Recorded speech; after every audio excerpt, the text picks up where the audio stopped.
오늘은 요한복음 13장 31절부터 마지막 38절까지 해보도록 하겠습니다.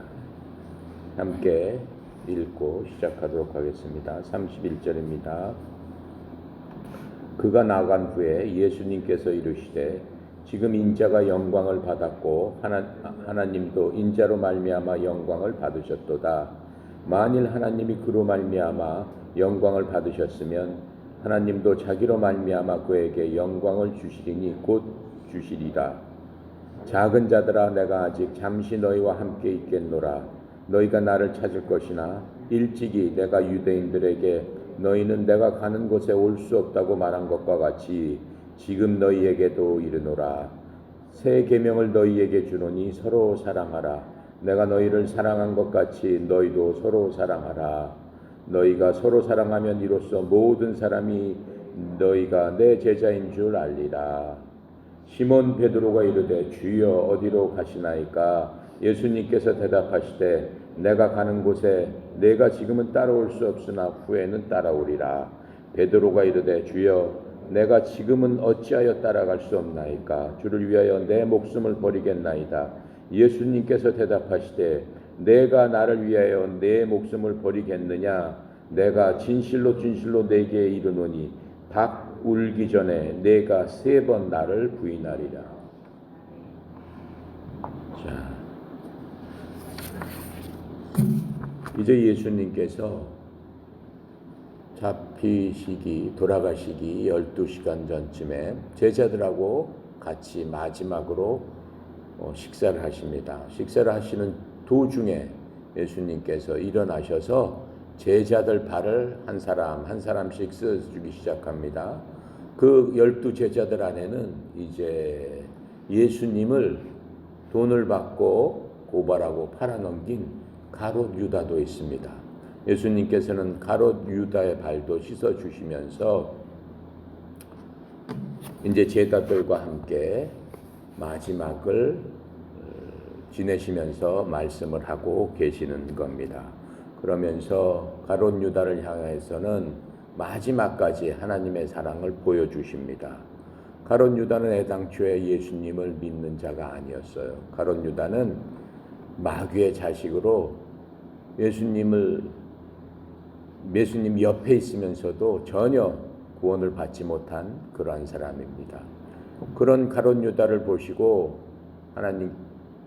예수님께서 마음이 많이 아프셨어요. 그리고 마지막 순간까지도 그를 끝까지 사랑하시면서 돌아오길 바라시는 예수님의 마음을 볼 수 있습니다. 예수님께서는 사랑하는 자들한테 해주는 것처럼 빵 조각에 식초를 찍어서 가롯 유다를 줍니다. 가롯 유다를 주고 가롯 유다가 그 빵 조각을 받아 먹었습니다. 받아 먹고 났을 때 예수님께서 이제 내가 할 일을 해라. 예수님은 하나님이시니까 가롯 유다의 마음속에 사탄이가 가롯 유다를 밀가불듯이 까불어서 가롯 유다를 통해 가지고 예수님을 고발하는, 예수님을 잡히게 하는 그 일을 계획하고 가롯 유다의 못된 생각을 집어넣어서 그 모든 것들을 실행하게 하는 그러한 순간을 맞이하게 됩니다. 가롯 유다는 제자들과 함께 있다가 이제 나가서 예수님을 고발하게 됩니다. 고발했는데 그때는 밤이었다. 이렇게 성경은 말씀하고 있어요. 어둠 가운데로 들어가 버립니다. 예수님은 이 세상에 생명의 빛으로 오셨습니다. 모든 죄 많은 이 세상을 밝히 비치고 내게로 오는 자는 생명의 빛 가운데 너희들이 나와 함께 앞으로 영원히 살리라 라고 말씀을 하신 그 예수님이십니다. 이제 31절에 보면은 이렇게 말씀하세요.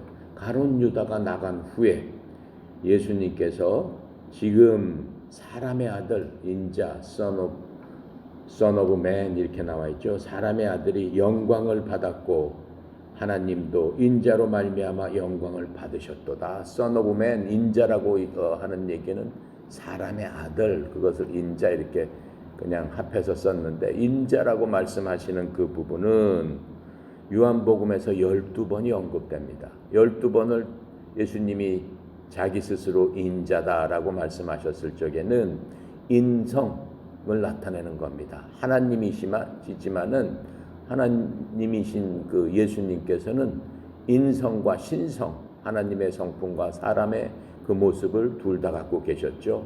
자기가 사람으로서 나온 것을 강조하실 적에는 Son of Man, 나는 인자로 이 땅에 왔다, 이렇게 말씀하고 계시는 것을 우리가 성경 구절마다 살펴보면 알 수 있습니다.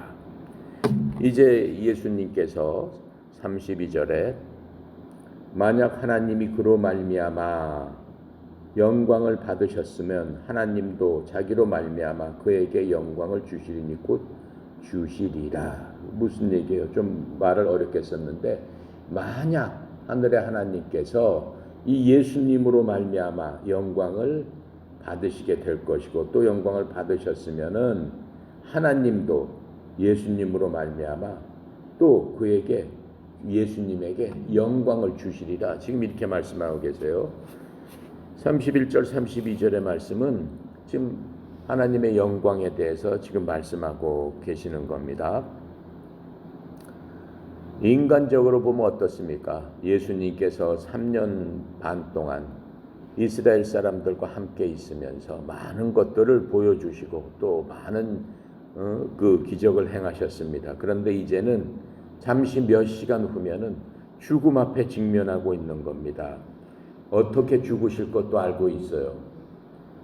아주 고통하고 고통스럽고 또 비참하게 그렇게 죽으실 그 모습을 알고 있었습니다. 사람들이 예수님을 따라다니고 보통 예수님을 생각했던 사람들, 예수님을 메시아라고 생각했던 사람들, 그 광경을 보면은 사람들 생각에는 저 사람이 그냥 저렇게 한번 대항도 못하고 소심하게 그 제사장들과 로마 그 법정에서 그냥 비참하게 죽어가는구나, 이렇게 생각을 할 것입니다. 누구나 그렇게 생각을 할 것입니다. 하지만 이제 그와 반대로 31절 32절에는 하나님의 영광, 자신의 영광에 대해서 말씀하고 있는 겁니다. 그 죽음이 하나님 앞에 영광이 되고 본인한테도 영광이 된다라고 예수님께서는 말씀하고 계세요. 인간들이 봤을 적에는 정말 막 저렇게 기적도 보이고 뭣도 보였지만은 그냥 지금 말로 얘기하면 그냥 한 방에 가는구나. 그냥 소심하게 어떻게도 못 해보고 그냥 잡혀가지고 비참하게 가는구나. 사람의 눈에는 그렇게 보이지만 하나님의 눈에는 정반대로 지금 말씀하고 있는 겁니다. 왜 그렇습니까? 이제 드디어 왜 이것이 하나님의 영광이 되고 예수님 앞에도 영광이 되느냐라고 하는 겁니다. 인간의 눈으로 봤을 적에는 소심하게 비참하게 죽어가는 가장 낮은 자리에서, 그리고 십자가형이라는 것은 로마 시대 때밖에는 없던 형입니다. 어느 나라에서도 행하지 않았던 그러한 형벌입니다. 그리고 그 형벌 자체도 일반 죄인들한테는, 웬만한 죄인들한테는 실시하지 않는 형벌입니다. 가장 악독하고 가장 세상적으로 봤을 적에는 정말로 죽여야 될 그러한 중죄를 진 그러한 사람들한테만 행하는 그러한 형을 지금 예고하고 있는 겁니다. 그런데 그것을 하나님의 관점에서, 하나님의 통찰력으로 보셨을 적에는 이것은 하나님 아버지께도 아들에게도 모두 영광이다 라고 말씀을 하고 있는 겁니다. 왜 그럴까요? 우리 인간, 내 모습으로 오신 예수님, 인간을 만든 그분이 직접 자기가 만든 피조물의 형상으로 오셨다라고 하는 것부터 우리가 정말로 깜짝 놀라지 않을 수 없는데, 왜 그렇게 오셨어야만 됐을까부터 우리가 생각을 해본다면은, 사람으로 맨 처음에 만든 그 사람의 이름을 아담이라고 하나님께서 부르셨어요. 그 사람을 아담이라고 부르셨어요. 맨 처음에 남자도 아담이라고 불렀고, 맨 처음에 남자를 만들었기 때문에 아담의 뼈에서 여자를 만들었는데 그때도 아담이라고 부르셨어요. 그런데 나중에 하와라고 하시죠. 그 하와라고 한 건 하나님이 하신 게 아니에요. 그 아담이 자기하고 짝지어준 여자 이름을 하와라고 부르기 시작한 겁니다. 그런데 맨 처음에 그 인간 아담은 어떻게 됐습니까? 하나님께서 만들어 주신 대로, 하나님께서 지으신 대로 살지 않고 하나님을 불순종하게 됩니다. 불순종한 몸으로 나타난 게 뭡니까? 죄라는 것이 있었습니다. 애당초 인간한테는 죄라는 것 자체를 알 수도 없었고 죄라는 것 자체가 있지도 않았습니다. 그런데 이 죄가 아담으로 말미암아, 첫 번째 만드신 그 사람으로 말미암아 사람들 사이에 들어오기 시작한 겁니다. 즉 세상에 죄가 들어오기 시작한 겁니다. 그 죄로 말미암아 이 땅이 저주를 받았다라고 하나님께서는 말씀하고 계세요. 그러니까 아담으로 말미암아, 사람의 죄로 말미암아 온 땅, 온 지구가 황폐해지고 또 잡초가 나고 또 병충해가 생기고, 그게 모두 죄로 인한 결과다라고 성경은 말씀하고 계십니다. 그렇게 해서 인간은 애당초에는 죽음이라는 것을 모르게 하나님께서 영원히 살도록 하나님 곁에 있도록 만들어 주셨는데 이제는 죽음하에 놓이게 됐습니다.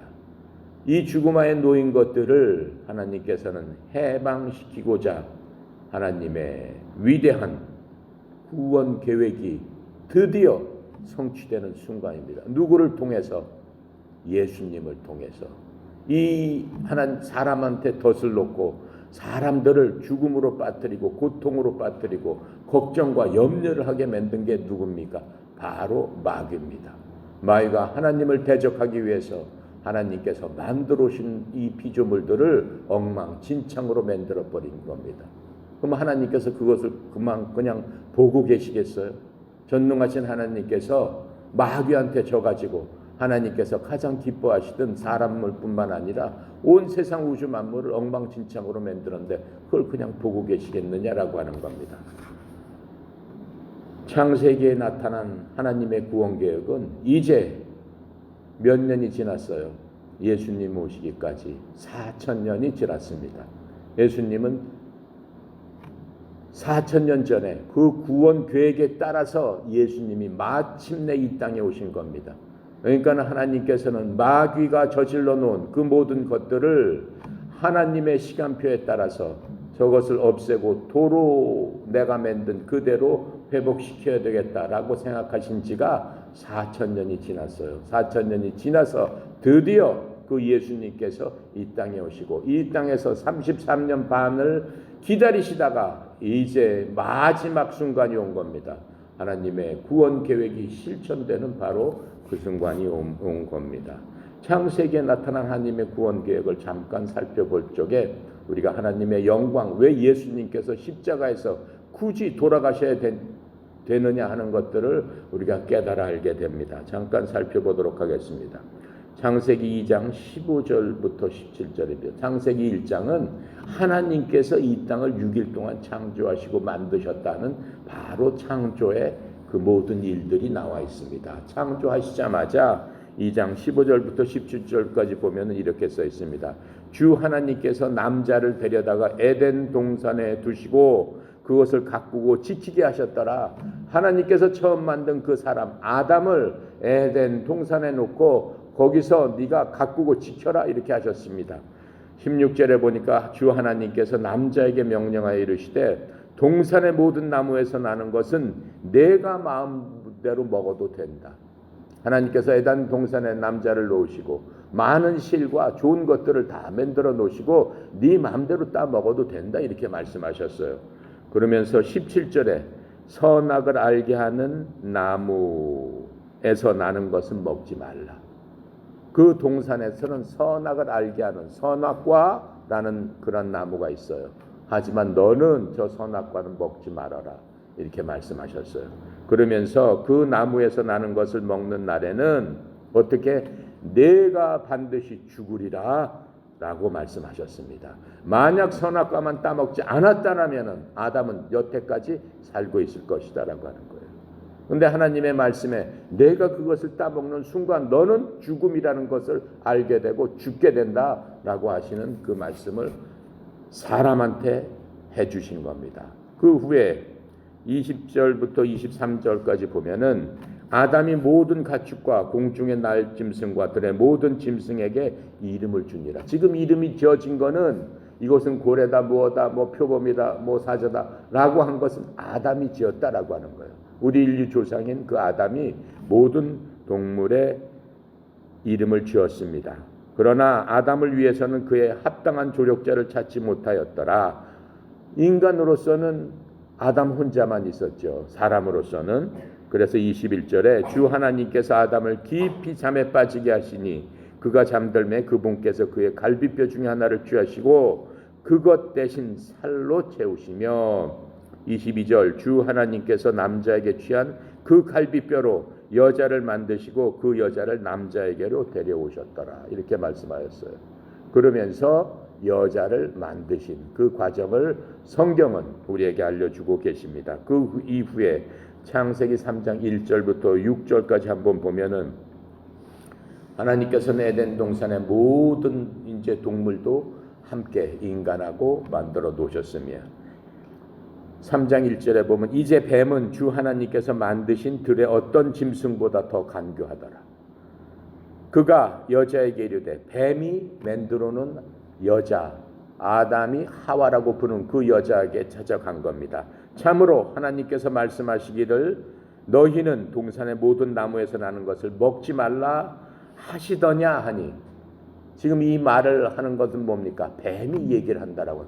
그 당시에는 뱀하고 사람하고 이렇게 말로써 소통할 수가 있었어요. 그리고 그 당시 모든 동물들은 하나님과도 소통할 수 있는 그러한 그 지능을 갖고 있었다라고 성경은 얘기하고 있습니다.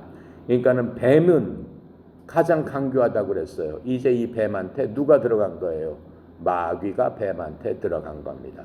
마귀가 뱀을 시켜서 여자를 유혹하는 광경이 지금 나오고 있는 겁니다. 하니 그 여자가 뱀에게 이르되 지금 하와가 뱀한테 얘기하는 거예요. 우리가 동산 나무의 열매는 먹어도 되나? 3절에 동산의 한가운데 있는 나무의 열매에 관하여는 하나님께서 이르시되 너희는 그것을 먹지도 말고 만지지도 말라 너희가 죽을까 염려하노라 하셨느니라. 하나님께서 그렇게 말씀하셨어요. 아담한테 너희가 동산에 있는 네가 그때는 아담 하나밖에 없었어요. 아담을 먼저 만들어 놓으신 다음에 아담한테 그렇게 얘기를 했잖아요. 내가 어떻게 해요? 2장 17절에 보면은 선악을 알게 하는 나무에서 나는 것은 먹지 말라 만지지 말라라는 얘기도 없어요. 먹지 말라 그러시면서 뭐라고 말씀하셨어요? 그 나무에서 나는 것을 먹는 날에는 내가 죽을까 하노라 염려하노라 이런 말씀하셨어요. 그냥 단정적으로 내가 먹는 날에 너는 죽는다 이렇게 말씀하셨어요. 근데 여자는 뭐라고 그래요? 하나님의 말씀을 자기 스스로 바꿉니다. 하나님의 말씀을 스스로 자기가 더 덧붙여가지고 지금 얘기를 하고 있는 거예요. 자, 그랬더니 뱀이 여자에게 뭐라고 하냐면 너희는 절대로 죽지 않는다. 너 하와 그 다음에 네 남편 아담은 절대로 죽지 않는다. 그러면서 하나님이 죽는다라고 한 것들을 반박하면서 지금 어떻게 여자를 유혹하는 거예요. 먹어라 먹어라라고 유혹하는 거예요. 5절에 너희가 그것을 먹는 날에 어떻게 된다. 너희 눈이 열리고 너희가 신들과 같이 되어 선악을 알 줄을 하나님이 아시느니라. 여자를 꼬시는 거예요. 너도 하나님처럼 비슷하게 될 수 있다. 하나님의 전능하심, omniscience, 전지하심 그런 것처럼 너도 저것을 먹는 날에는 그렇게 되니까는 하나님께서 너한테 먹지 말라고 하시는 거야. 그러니까 먹어라고 하면서 여자의 마음을 어떻게 부추기고 있는 그 광경을 볼 수 있습니다. 그랬더니 그 얘기를 듣고 여자가 어떻게 합니까? 여자가 보니 그 나무가 먹기에 좋고 눈으로 보기에 아름다우며 사람을 지혜롭게 할 만큼 탐스러운 나무이므로 그녀가 그 나무의 열매를 따서 먹고 자기와 함께한 자기 남편에게도 주매 그가 먹으니라. 하나님께서 먹으면 어떻게 된다고 그랬어요? 반드시 죽으리라라고 했어요. 그 여자는 죽는 길을 택했습니다. 죽는 길을 택했고 여자한테도 어떻게 해요? 먹어라라고 했더니 남자가 어떻게 해요? 그냥 먹어요. 남자는 그 하나님 앞에 직접 얘기를 들었어요. 뭐라고 얘기를 들었어요?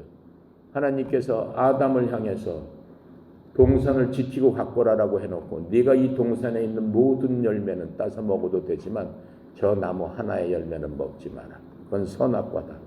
선과 악을 알게 하는 거다. 그것을 먹는 날에는 너는 죽는다. 내 속에 죽음이 들어갈 것이다. 왜 그래? 악한 것이 들어갔기 때문에.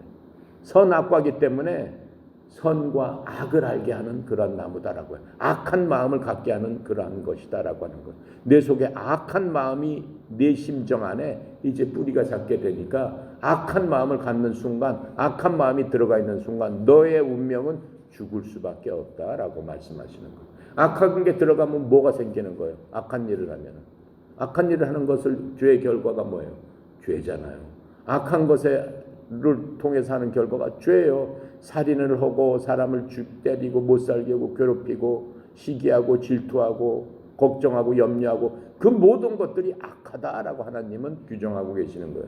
그런 것들을 갖고 있는 사람은 반드시 죽을 수밖에 없다라고 말씀하시면서 그렇게 되지 않도록 내 마음에 그런 것들이 인지되지 않도록 먹지 말아라 이렇게 말씀하셨는데도 불구하고 여자가 누구의 꿰매 빠져서 마귀의 꿰매 빠져서 마귀는 누구를 통해서 하나님께서 만들어놓은 뱀이라는 간교한 그런 동물을 통해서 인간을 죽음의 구렁이로 떨어뜨리는 그 광경의 창세기 하나님께서 세상을 만들자마자 그런 일들이 일어났다라고 하는 겁니다.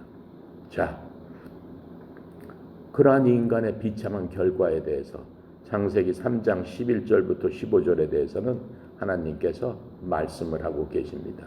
하나님께서 그 이후에 그들이 그것을 먹고 아담과 그 하와를 부르십니다. 동산에서. 얘들아 라고 했을 때 평상시에는 예 아버지 제가 여기 있습니다. 하나님 제가 여기 있습니다. 이렇게 나올 텐데 이들은 어떻게 해요? 마음속에 죄악이 들어감으로 말미암아 자기들이 벗고 있으니까는 부끄러운 생각이 들었어요. 그것도 다 죄악이라고 하는 거예요. 순수한 마음이 다 없어졌어요. 하나님 앞에서 내가 그 먹지 말라는 것을 먹었다라고 하는 죄책감이 들기 시작했어요. 그랬더니 하나님이 부르시는데도 불구하고 나무 뒤에 숨어서 하나님께 나오지 못합니다. 하나님은 이미 알고 계세요. 내가 하지 말라는 것들을 너희들이 했구나. 하나님의 말씀에 불순종하고 하나님을 대적했구나 라고 하는 것을 알고 계십니다. 창세기 3장 11절에 보면은 하나님께서 이르시되 내가 벌거벗은 것을 누가 내게 알려주었느냐? 내가 내게 먹지 말라고 명령한 그 나무에서 나는 것을 내가 먹었느냐? 라고 이렇게 물어보십니다. 그랬더니 아담이 얘기하는 겁니다. 하나님께서 나와 함께 있으라고 주신 여자 곧 그 여자가 이 나무에서 나는 것을 내가 주므로 내가 먹었나이다. 그렇죠? 벌써 죄악이 들어갔기 때문에 죄악 같은 그러한 것들로 자기 스스로 이제 여자한테 핑계를 대기 시작합니다. 하나님께서 괜히 왜 이 여자를 만들어 줘가지고 그 여자가 나한테 먹으라고 했으니까 내가 먹은 거 아닙니까? 내가 스스로 먹은 게 아니지 않습니까? 이런 식으로 핑계를 대면서 죄의 본성이 하나님 앞에서도 변명을 하면서 나오기 시작하는 겁니다. 13절에 이제 하나님께서 그 여자에게 이르시되 내가 행한 이 일이 도대체 무엇이냐 하니 여자는 이르되 뱀이 나를 속임으로 내가 먹었나이다. 나는 먹기 싫었는데 뱀이 속여서 제가 먹게 된 겁니다. 또다시 핑계를 댑니다. 자, 그랬더니 14절에 주 하나님께서 뱀에게 이르시되 내가 이 일을 행하였으므로 내가 모든 가축들과 들의 짐승보다 더 저주를 받아 배로 다니고 평생토록 흙을 먹을지어다. 뱀은 원래는 어떻게 다녔다는 거예요? 지금 배로 기어다니는 게 아니었다라고 하는. 뱀은 서서 다녔다라고 하는 거예요.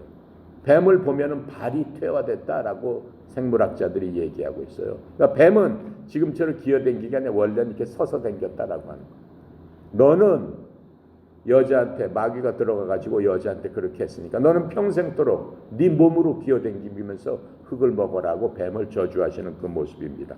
그러면서 이제 15절에 하나님께서 내가 마귀 너를 갖다가 속인 내 인간을 속인 자를 어떻게 벌하겠다라고 하는 하나님의 구원 계획을 얘기하고 계십니다. 15절에 내가 너와 여자 사이에 또 내 씨와 그녀의 씨 사이에 적게 힘을 두르니 그 씨는 내 머리를 상하게 할 것이요 너는 그의 발꿈치를 상하게 할 것이라.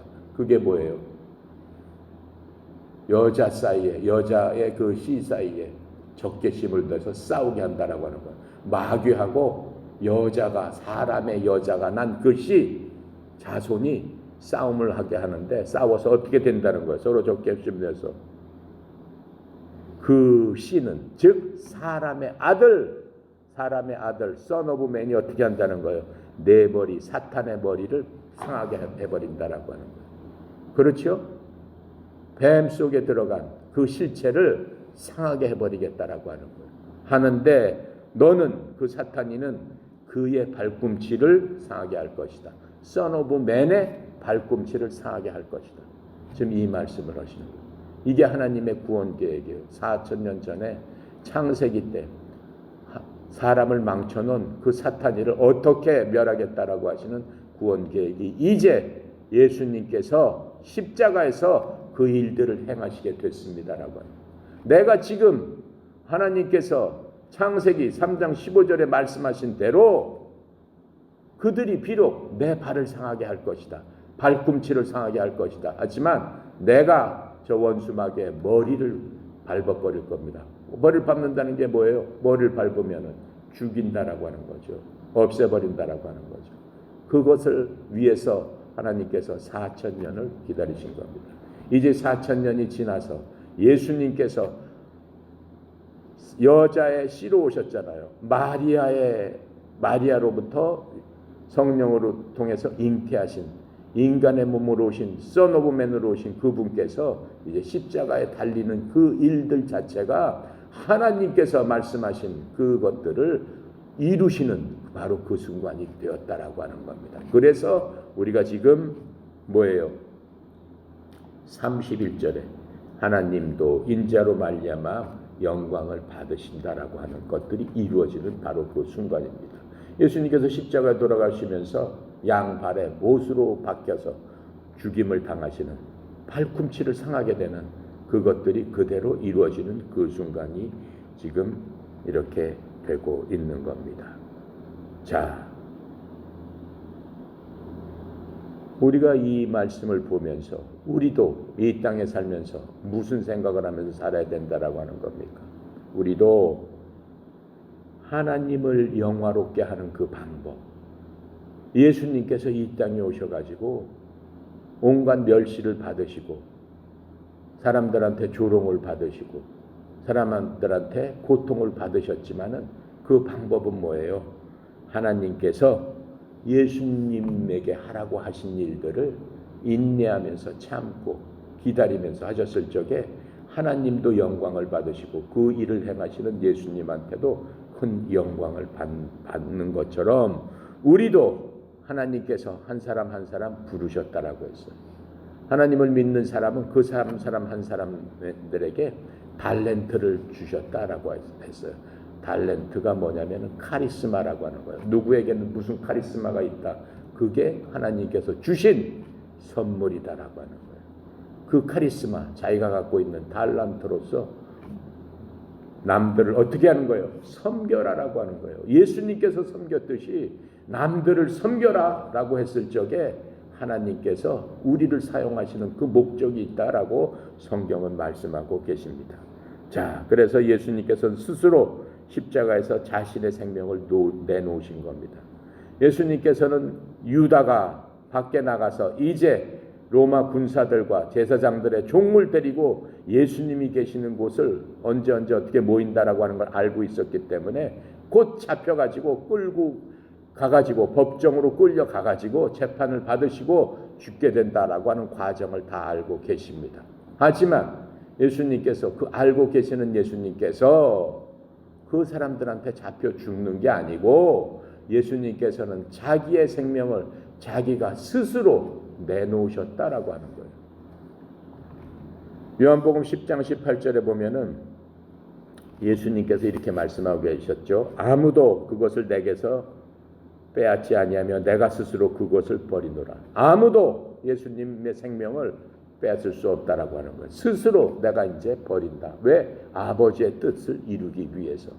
창세기 3장 15절에 있었던 4,000년 전에 있었던 사탄 마귀를 어떻게 꿇어 엎드리게 하는가 하는 것들을 이루기 위해서 내가 스스로 버리노라 이렇게 말씀하시는 거예요. 그러면서 내게는 생명을 버릴 권능도 있고 다시 취할 권능도 있더라. 내가 스스로 죽고 다시로 부활할 권능이 있도다. 예수님께서 그렇게 하셨잖아요. 스스로 십자가에서 생명을 버리시고 사흘 만에 묻히셨다가 부활하시는 그 권능이 있다라고 하는 거예요. 나는 이 명령을 내 아버지에게서 받았느니라 라고 하시면서 일찍이 말씀을 하고 계시는 겁니다. 그래서 예수님께서는 십자가에서 바로 그러한 권능을 행하셨음을 우리가 이제 알게 됩니다. 자, 그래서 하나님의 능력은 예수님을 통해서 십자가에서 영광을 받으셨다라고 31절, 32절에 지금 얘기하고 있는 게 바로 그러한 겁니다. 또한 우리 죄를 위해서 죄 없으신 예수님께서 죄 자체가 되셔서 우리를 대신하여 십자가의 희생 제물이 되셔서 죄에 대한 하나님의 의를 충족하셨다라고 하는 겁니다. 하나님께서는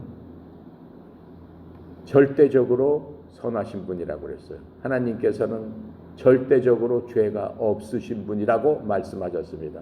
그래서 하나님께서는 죄 자체를 볼 수가 없어서 죄가 있는 곳은 하나님이 절대로 계실 수 없다라고 하는 겁니다.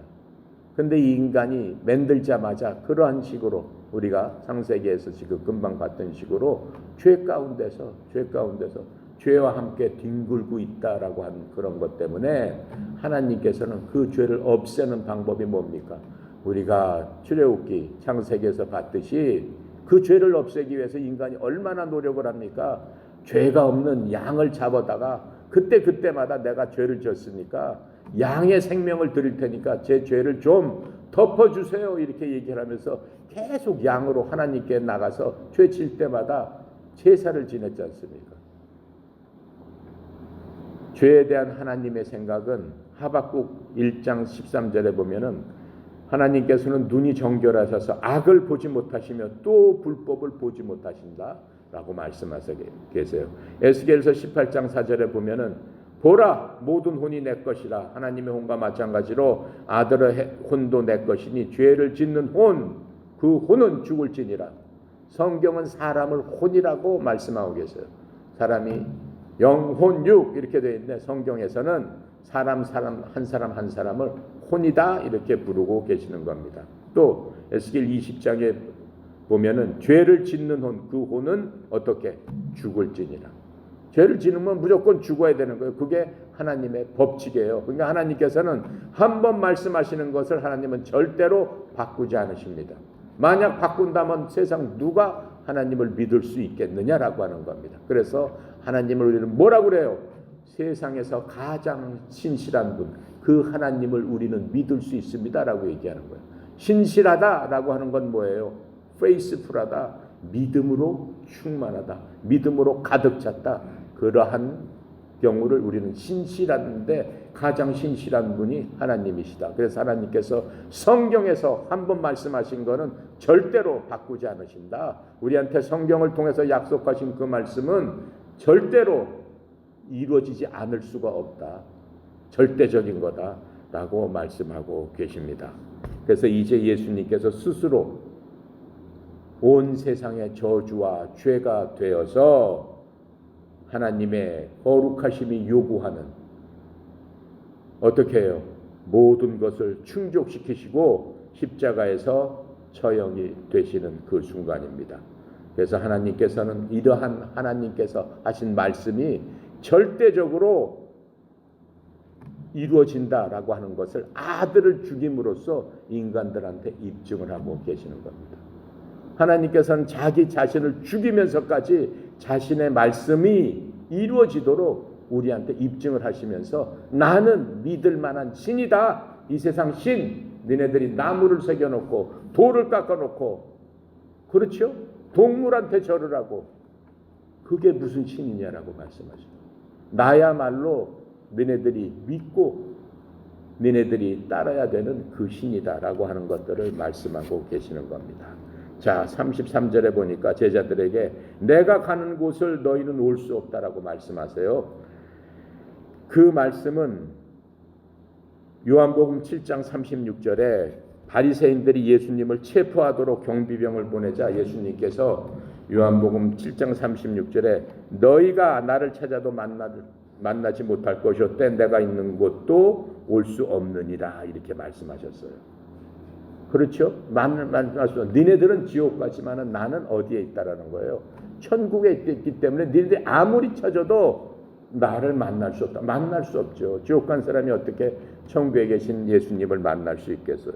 그리고 요한복음 8장 21절에 그 얘기를 또 한 번 합니다. 유대인들에게 얘기합니다. 그때 예수님께서 다시 그들에게 이르시되 나는 내 길로 가나니 너희는 나를 찾다가 너희 죄들 가운데 죽겠고 내가 가는 곳에 너희는 오지 못하리라. 이렇게 한 번 더 말씀을 해주세요. 그랬더니 이 유대인들이 뭐라고 그랬어? 야, 저 사람이 자살하려고 하나 보다. 그러니까는 우리가 찾지 못하고 우리가 자기가 가는 곳으로 오지 못한다고 하겠지. 그 말씀이 아니잖아요. 니네들은 다 지옥의 자식이니까 마귀의 자식이니까 지옥 가지만은 나는 하나님의 나라 천국에 가 있는데 내가 어떻게 니네들이 어떻게 나를 찾을 수 있겠느냐 이 말씀을 하시는 거예요. 지금 제자들한테 하신 이 말씀은 36절에 어떻게 된다는 얘기예요. 36절에 보면 시몬 베드로가 이르되 주여 어디로 가시나이까? 예수께서 대답하시되 내가 가는 곳에 내가 지금 따라올 수 없으나 후에는 따라오리라. 무슨 말씀이에요? 제자들은 구원받았기 때문에 내가 있는 곳에 니네 후에 나중에는 니네들도 내가 있는 천국으로 올 것이다 라고 말씀하시는 겁니다. 제자들한테는 지금 당장은 내가 죽으니까 천국으로 가니까 따라오지 못하지만 니네들도 죽어서는 나와 함께 있는다 라고 말씀해 주시는 그 귀절을 우리가 볼 수 있습니다. 자, 그래서 또 요한복음 14장 3절에 보면은 제자들한테 확실하게 이렇게 말씀해 주세요. 가서 너희를 위해 처소를 예비하면 내가 다시 와서 너희를 내게로 받아들여 내가 있는 곳 거기에 너희도 있게 하리라.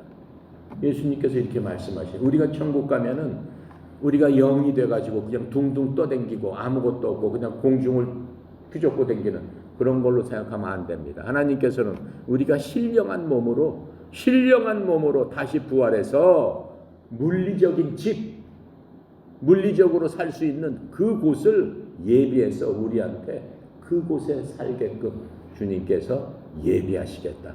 너희들이 살 처소, 그 장소, 하우스예요. 지금으로 얘기하면 그곳을 마련해서 니네들한테 다 주겠다라고 말씀하시니까 우리 예수 믿는 우리들은 걱정할 일이 있어요, 없어요? 집이 없다고 걱정할 필요가 없어요. 이 세상 집과는 비교할 수 없는 그곳에 하나님께서 예비해 주시겠다라고 지금 말씀하고 계십니다. 자, 그러면서 제자들한테 뭐라고 부르세요? 자녀들아, 작은 자여 이렇게 불러요. 영어 성문에는 그렇게 써 있지 않습니다. 작은 자여를 그렇게 번역하면 좀 이상해요. 영어로는 little children 이렇게 얘기했어요. 어린 자녀들아 이렇게 얘기를 했어요. 이제 왜 제자들한테 처음으로 어린 자녀들아라고 얘기하는 거예요? 하나님이신 그분께서 구원받은 모든 백성들을 내 자녀다라고 말씀하고 계시는 거예요. 어린 자녀들아, 어린 자녀들아 이렇게 말씀하고 계시는 거예요. 그러면서 어떻게 해요? 가룟 유다는 지금 없잖아요. 가룟 유다가 없는 그 상황 안에서 11 제자를 향해서 너희들은 어린 자녀다. little children이다. 이렇게 말씀하고 계시는 거예요. 34절에 새 계명을 너희에게 주노니 서로 사랑하라. 내가 너희를 사랑한 같이 너희도 서로 사랑하라. 이제 서로 사랑하라라고 하는 새 명령을 준다. 서로 사랑하라는 얘기는 많이 있어요. 마태복음 22장 39절에 보면은 둘째 명령은 그것과 같으니 너는 내 이웃을 내 자신과 같이 사랑하라. 이렇게 얘기하고 있어요. 구약에서도 사랑하라고 하고 있습니다. 그렇죠? 내가 사랑하는 자를 사랑하고 너 원수는 대적해라 이렇게 되고 있어요. 근데 이제는 그 방법이 그렇게 하는 게 아니다라고 말씀하시는 거예요. 새로운 새 계명이니까 없던 걸로 새롭게 주신다는 게 아니고 방법을 새롭게 해서 사랑하라라고 하시는 거예요. 내가 보여주는 사랑의 그 방법으로 너희들이 사랑해라라고 지금 이렇게 말씀하시는 거예요. 자, 그래서 어느 정도 사랑할 것인가? 어느 정도 사랑하라고 말씀하세요?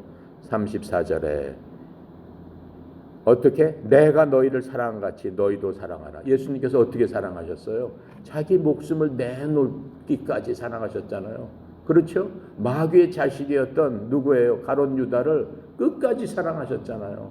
빵을 찍어다 주시면서도 네가 회심하고 돌아와라. 회심하고 돌아와라. 끝까지 사랑해 주신 그 사랑으로 너희들은 사랑을 해라. 이렇게 말씀하고 계시는 겁니다.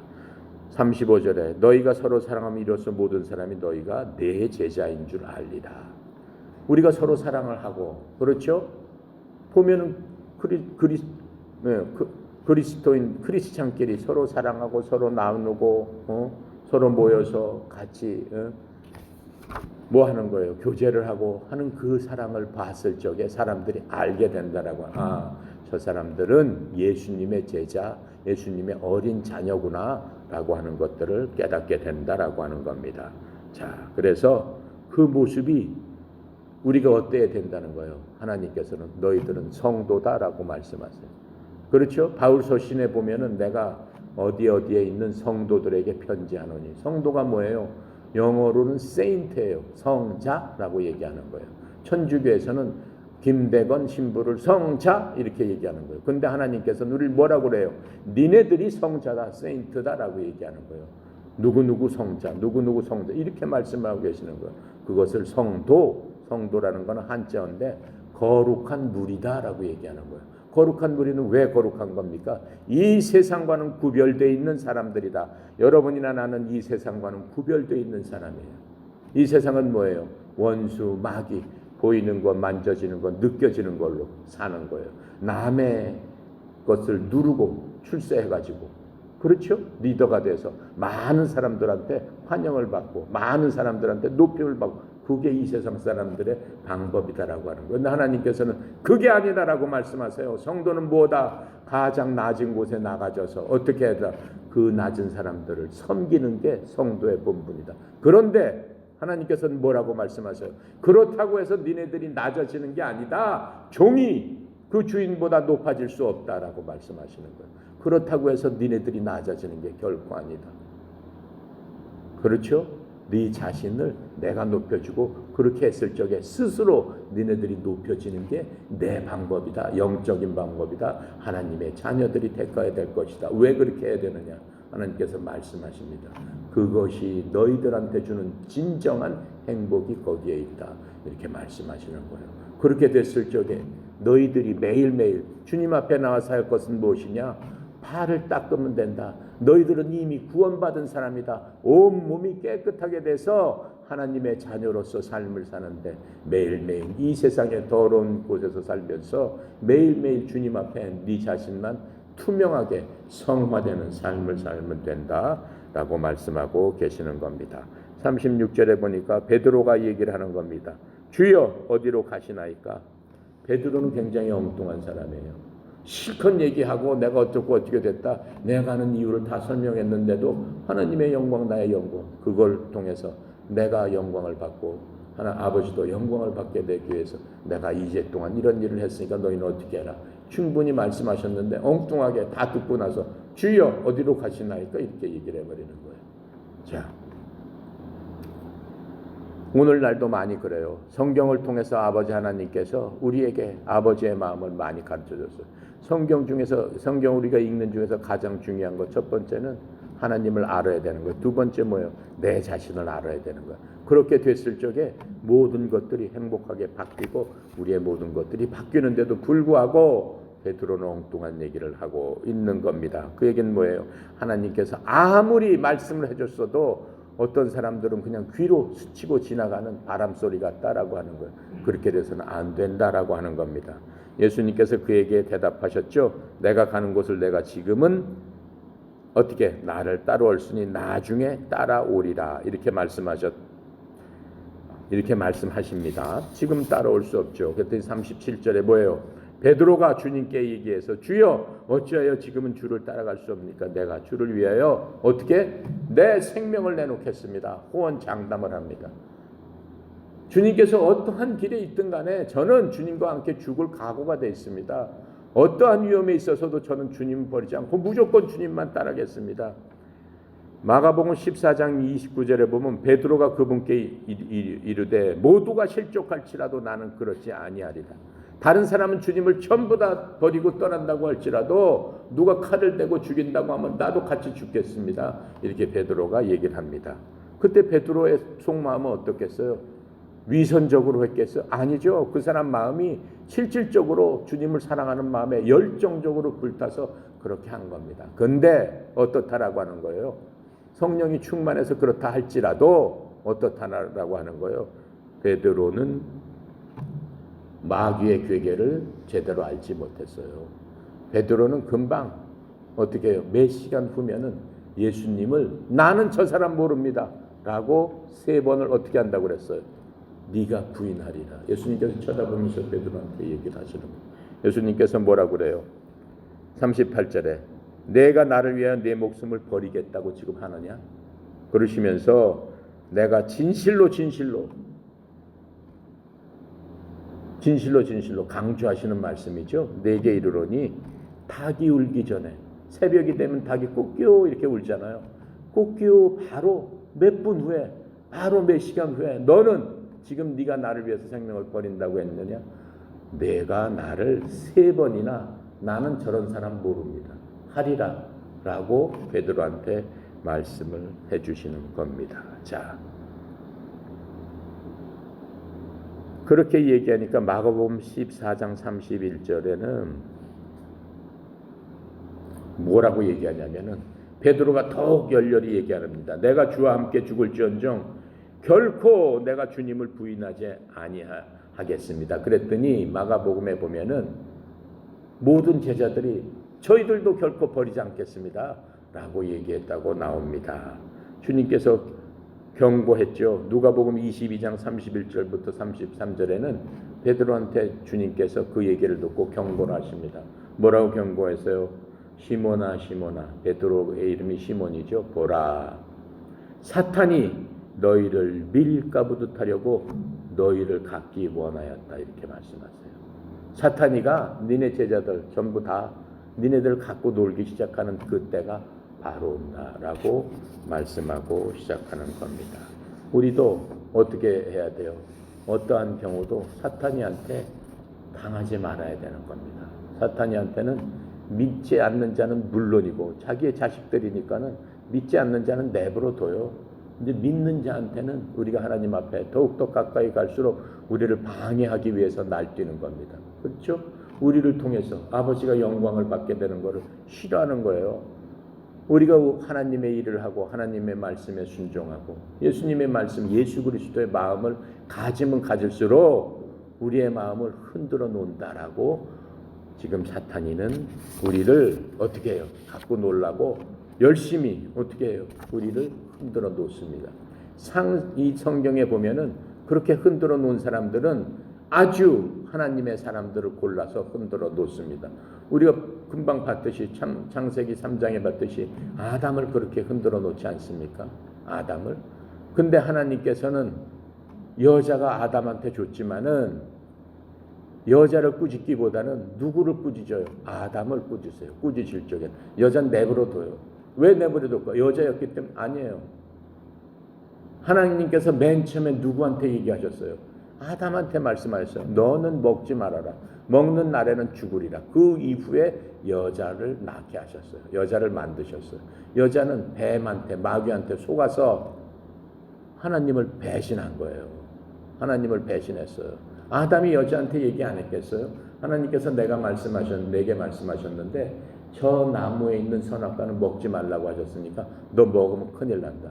이렇게 얘기했죠. 반드시 죽는다 얘기했겠죠. 근데 여자는 어떻게 됐어요? 그 말을 듣지 않고 뱀의 꼬임에 빠져서 그것을 먹게 되는 겁니다. 근데 아담은 여자가 주니까 받아 먹었어요. 아담은 어떻게 된 거예요? 하나님의 말씀을 들었음에도 정면으로 하나님의 말씀을 불순종한 거예요. 하나님께서는 아담을 꾸짖는 거예요. 아담, 네가 잘못했기 때문에 너 때문에 자연의 모든 만물이 저주를 받아서 땅까지 저주를 받아서 너 때문에 죄악이 들어와서 모든 것들이 죄악에 빠졌다라고 하는 겁니다. 다윗도 마찬가지예요. 다윗도 성경에 보면은 사탄이 역대상 21절 1절에 보면은 사탄이 직접 다윗을 들어갔다고 그랬어요. 사탄이 이스라엘을 대적하려고 일어나 다윗을 선종했다. 밀가부르도 셌다라는 거예요. 그래서 이스라엘의 수를 세게 했다. 하나님께서 다윗한테 이스라엘 백성들의 수는 쉬지 말아라. 그건 나에게 속한 거다라고 했는데 다윗이 우쭐해가지고 전쟁에서 승리하고 계속되니까 이스라엘 백성들의 수를 다 쉬어라 이렇게 얘기해요. 교만이 뻗치기 시작한 거예요. 하나님께서 다윗을 징계하시는 그런 그건데 다윗도 어떻게 됐다는 거예요? 사탄이가 들어가서 다윗을 그렇게 부추겼다라고 하는 거예요. 다윗은 누구예요? 하나님께서 마음에 가장 합한 자가 다윗이다 이렇게 말씀했는데도 불구하고 사탄의 괴계는 어떻다는 거예요? 누구를 막론해서 가리지 않는다라고 하는 거예요. 또 욥은 어땠어요? 욥은 사탄이가 욥을 통해서 하나님을 시험했는데 어떻게 해요? 욥의 아내가 욥한테 얘기하는 거예요. 사탄이가 들어가서 이르되 당신이 아직도 순진하게 하나님을 믿느냐? 하나님을 저주하고 나가 죽어라 이렇게 얘기를 해요. 그렇죠? 여호수아도 마찬가지예요. 여호수아가 주의 천사 앞에 서 있고 사탄은 그의 오른쪽에 서서 그를 대적하고 있다라고 하는 것들이 여호수아에 대해서 스가랴서 3장 1절부터 2절에 보면은 그렇게 나옵니다. 바울도 마찬가지였어요. 바울은 고린도후서 12장 7절에 보면은 내 계시가 바울은 하나님한테 받은 게 많아요. 바울은 직접 하나님께서 바울을 데리고 어디로 갔어요? 천국을 가서 보여준 사람. 천국을 본 사람은 이 세상에 바울 한 사람밖에 없어요. 아, 천국은 어떤 곳이구나 라고 하는 것들을 바울을 데리고 죽은 바울을 데리고 보여주시고 바울을 다시 살리신 그러한 바울이에요. 그러니까 바울의 계시가 너무 넘치는 거야. 너무나 많은 거야. 하나님한테 받은 지혜가 너무 많아요. 바울은 아라비아 반도에서 어떻게 됐어요? 바울은 누구예요? 하나님을 잡아 죽이려고 예수님을 잡아 죽이려고 선봉에 섰던 그런 사람이에요. 예수님의 제자들을 잡아 죽이려고 선봉에 섰던 사람이에요. 바리새인 중에 바리새인이에요. 그 바리새인인데 하나님께서 어떻게 해요? 사탄의 가시를 주어서 바울을 잠잠케 하는 거예요. 때에 따라 사탄이가 바울을 공격하게 하는 거예요. 그럴 때마다 하나님 앞에 엎드리게 하는 거예요. 하나님 저를 고쳐주세요. 바울은 큰 병을 몸에 지니고 있어요. 죽을 때까지. 그 병이 발작할 때마다 바울은 하나님 앞에 엎드려서 하나님 앞에 겸손하게 하나님께서 만들어줬다라고 하는 겁니다. 자, 그래서 이제 보면은 또 이런 말이 있어요. 누가복음 22장 32절부터 33절에 보면은 예수님께서 베드로한테 부탁하시는 그 말씀이 있어요. 내가 너를 위하여 내 믿음을 쇠하지 않도록 기도하였은즉 너는 돌이켜 내 형제들을 강하게 하라. 이건 무슨 얘기냐면은 내가 나를 3번 부인하리라. 그렇게 하시면서 너는 그 나를 부인한 거를 돌이키라라고 했어요. 베드로한테. 돌이켜서 다시 회개하고 어떻게 해라? 내 형제들을 강하게 해라. 이렇게 말씀하세요. 베드로가 하나님을 3번 부인했을 적에 베드로는 구원을 잃어버렸을까요? 구원을 유지했을까요? 베드로는 구원을 잃어버립니다. 구원을 잃어버려요. 여러분이나 나나 지금 예수님을 갖다가 저주하면 구원을 잃어버려요? 안 잃어버려요? 내가 뭐 열심히 기도했는데 예수님 들어주지 않았어. 그런 사람 많아요. 하나님 믿고 열심히 기도했는데 구원받은 사람이에요. 구원받은 하나님의 성도인데 너무 한다 보는데 자기가 사랑하는 사람이 병으로 죽어버렸어. 자기가 사랑하는 아내가 병으로 죽어버렸어. 그럼 실망해서 하나님이 어디 있습니까? 이렇게 저주한단 말이에요. 그런 사람들 많이 있어요. 간증해 보면. 그럼 그 사람 구원을 잃어버려요? 지금은 안 잃어버려요. 그래도 안 잊어버려요. 지금은 신약 시대예요. 예수님이 돌아가신 후에 우리는 지금 이렇게 예수님을 믿은 거예요. 예수님이 돌아가신 후에 우리는 태어난 사람들 지금은 안 잊어버려요. 근데 베드로 때는 어떻다는 거예요? 구약시대 사람이에요. 구약시대 사람은 어떻게 해요? 성령이 그 안에 있어 없어요.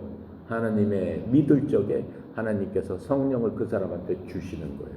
그러니까 베드로가 사탄이한테 그렇게 꾀임을 받았을 적에는 성령이 안 계시는 거예요.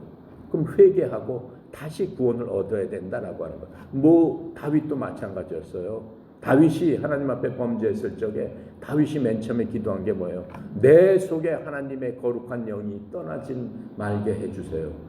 내 구원을 잃지 않게 해주세요. 그렇게 얘기하는 거예요. 근데 우리 신약 사람은 어때요? 우리 신약 사람은 그렇지 않다라고 하는 거예요. 우리 속에 성령님은 항상 계신다라고 하는 거예요. 자, 그래서 지금 이 말씀을 하고 계시는 겁니다. 자, 그래서 우리는 정말로 아버지 하나님 또 예수님 앞에 많은 특혜, 정말로 구약 사람 다윗이나 아브라함이나 어떤 사람보다 위대한 인물이지만은 엄청난 사랑을 받았다라고 하는 거예요. 예수님께서 돌아가신 이후에 우리한테 선물로 주신 게 끝까지 우리를 지켜주시겠다라고 하면서 성령 하나님이 우리와 함께 계신다라고 하는 거예요. 예수님이 오셨을 때에는 임마누엘이라고 해요. 우리 속에 계신 하나님, 그 임마누엘, 그분을 임마누엘이라고 해요. 임마누엘인 예수님은 이제 승천해서 안 계세요. 그 대신 우리 속에 항상 계시겠다라고 하시는 분, 그분이 성령님입니다. 성령님께서 우리를 지켜주시는데 우리가 기도하고 강구하고 원수마귀가 공격하고 했을 적에 우리가 간절히 기도하고 했을 때 성령님께서 우리를 보호하시고 지켜주신다라고 하는 그 약속의 말씀을 우리가 굳게 붙들고 이제 예수님께서 정말로 우리를 얼마나 사랑하시고 그 제자들, 우리도 베드로와 같은 제자들입니다. 그 제자들에게 부탁하신 그러한 말씀들 깊이 새기면서 승리하는 우리 다 되기를 기원합니다. 자, 기도하고 마칩니다. 감사하시고 거룩하신 하나님, 요한복음을 통해서 아버지 하나님의 말씀을 알게 하시고 하나님의 영광, 예수 그리스도의 영광이 얼마나 우리에게 유익이 되고 그 영광이 우리에게도 영광이 됨을 이 시간 고백합니다. 말씀 가운데서 역사하시는 주님, 고개 숙인 주의 종들, 하나님의 백성들, 하나님의 어린 자녀들을 보호하시되 끝까지 보호해 주신다고 신실하게 우리에게 말씀하셨사오니 주님의 신실하심을 믿고 이제도 주님 앞에 나와서 우리의 모든 것들을 내려놓습니다. 주님 보시기에 합당하지 않은 모든 것들 예수의 보혈로 다시 한번 씻어 주셔서 하나님의 순수하심 거룩하심을 회복하는 귀한 성도들, 귀한 자녀들 다 되도록 주여 축복하여 주시옵시고 그 마음속에 하나님의 능력이, 하나님의 평화와 하나님의 사랑과 하나님의 긍휼하심이 강물처럼 흘러나와서 예수님 말씀하신 대로 예수님을 믿는 자에게 그 배에서 생수의 강들이 흘러 넘치리라. 그 생수의 강들을 통해서 많은 사람들을 하나님께로 인도하는 그러한 사명을 잘 감당하는 주의 자녀 다 되도록 주여 도와 주시옵소서.